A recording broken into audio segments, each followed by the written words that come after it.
Достым, егер де сен өте сапалы жасайтын превью мейкерді іздеп жүрсең, мен саған Нұрхан Бессмертный деген баланы ұсынамын, достар. Бұл бала өте кереметті превьюларды жасайды, достар. Осы видеоның превьюін осы бала маған жасап берген болатын. Енді осы балаға Клэфидан келдім деп жазсаңыздар, ол сендерге 85 теңгеден превью жасап беретін болады. Енді достар, енді мен көп сөйлемей, өзімнің видеома қаратай кеттім. Гоуте! Барлықтарыңа салам балдар, сіздермен бүгін мен Клэфи, достар. Бүгінгі видеода мен Денфи жайлы 10 факт айтатын боламын. Достар, енді осы видео сендерге ұнаса, әрине лайктарыңды басып арнаға тіркеліп отырсаңдар, мен өте қатты қуанышты боламын. Енді мен көп сөйлемей, өзімнің видеомды бастай берейін.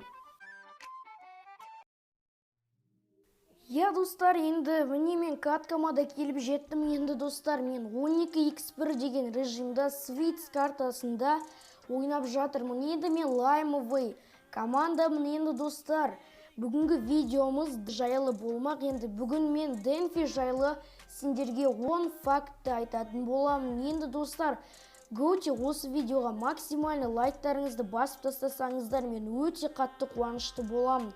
Енді достар, бірінші факттан бастай берсек, достар, бірінші фактымыз Денфидің шын есімі Айдын болады. Достар, бұл факты барлық емес, енді көптеген Денфидің подписчиктері біледі деп ойлаймын.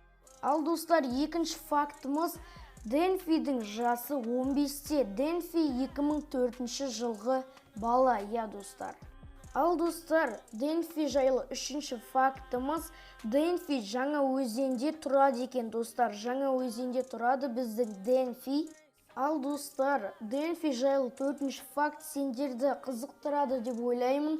Енді біздің Денфи жайлы төртінші фактымыз, Денфидің ютубта 12-13 каналы болған екен, достар. Енді бұған көбісілеріңіз сенбей қарайды деп ойлаймын, бірақ та Денфидің 12-13 каналы болған екен, достар. Солай.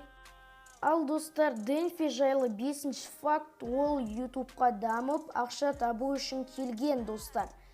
Ал достар, Денфи жайлы 6-шы факт, біздің Денфи сорпа, қуырдақ және де манты деген тамақтарды өте қатты жақсы көріп жейді екен, достар.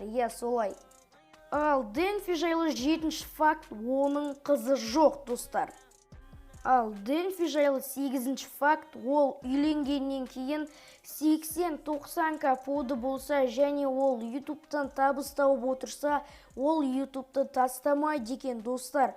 Бұл факттардың барлықтарын маған Денфидің өзі жіберген болатын, яғни мен одан сұраған болатынмын, достар.